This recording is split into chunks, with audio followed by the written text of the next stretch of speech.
Macro की भारत यात्रा दोनों देश चीन और प्रभाव को सीमित करने पर कर रहे काम। भारत फ्रांस के बीच रक्षा संबंधों को नई धार और रणनीति विचार।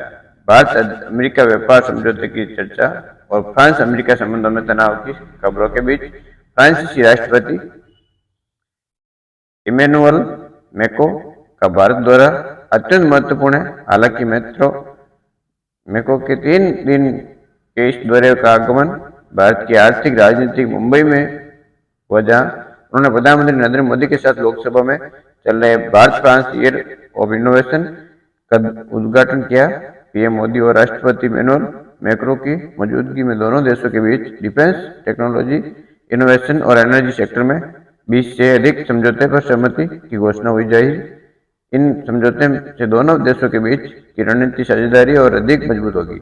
दोनों नेताओं ने कर्नाटक में S-125 हेलीकॉप्टर असेंबली लाइन पर वर्चुअल उद्घाटन किया। कहा जा रहा है S-125 हेलीकॉप्टर माउंट एवरेस्ट की ऊंचाई तक उड़ान भरने वाला विश्व का इकलौता हेलीकॉप्टर है, जिसका निर्माण भारत में होगा और दुनिया भर के देश को एक्सपोर्ट किया जाएगा। यूरोप में फ्रांस भारत का महत्वपूर्ण रणनीतिक सहयोग है। 1947 में भारत की आजादी के बाद दोनों के बीच राजनीतिक संबंध स्थापित हुए। राजनीतिक संबंधों की आधारशिल रखे जाने के बाद दोनों देशों में अपने रिश्तों को मजबूत करना शुरू किया। खासकर जनरल डी गर्ट्स को शासन के दौरान जनवरी 1998 में जब दोनों देशों के बीच रणनीतिक संबंध की शुरुआत हुई, उस वक्त फ्रांस पहला पश्चिमी देश था जिसके साथ भारत का रणनीतिक साझेदारी हुई।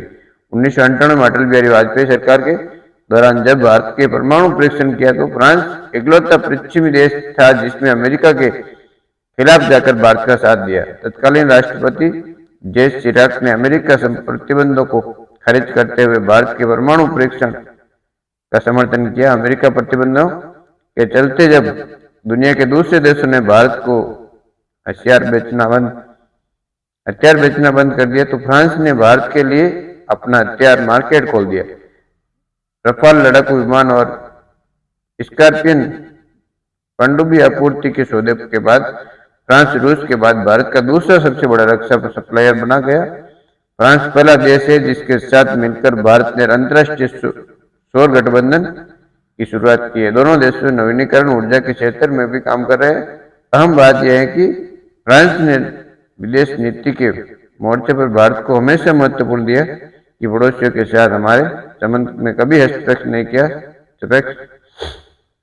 में कहा जाए तो दोनों देशों ने केवल रणनीतिक साझेदारी है बल्कि कई जटिल मुद्दों पर एक दूसरे का समर्थन करते हैं। दोनों देश इंडो पैसिफिक क्षेत्र की चीन के प्रभाव को सीमित करने की रणनीति पर काम कर रहे हैं। ऐसे में समय में जब हिंद प्रशांत क्षेत्र में चीन का प्रभुत्व बढ़ रहा है, मैक्रो के भारत दौरे के दौरान रक्षा क्षेत्र में जो महत्वपूर्ण समझौते हुए हैं, उन्होंने 114 राफेल लड़ाकू विमान खरीद सौदे को अंतिम रूप दिए जाने की संभावना है। भारत सरकार ने वायुसेना के लिए 114 अतिरिक्त लड़ाकू विमान की खरीद के 3.25 लाख करोड़ रुपए का प्रस्ताव को मंजूरी दी है। यह हाल के वर्षों में सबसे बड़ी रक्षा सौदा है। इससे न केवल भारत की वायुसेना की ताकत में इजाफा होगा बल्कि भारत के रक्षा उत्पादन को बढ़ावा मिल सकता है। हालांकि इस बार मैक्रो होराइजन 2047 रोडमैप के अनुरूप भारत फ्रांस राजनीतिक साझेदारी को मजबूत करने के लिए भारत आए हैं। जिस तरह से मोदी मैक्रो के संयुक्त वक्त में भारत फ्रांस रणनीति साझेदारी को विशेष रणनीति साझेदारी के स्तर पर ले जाने की बात कही है, उससे जाहिर है कि दोनों नेता रोड मैप को लेकर किस कदर गंभीर है।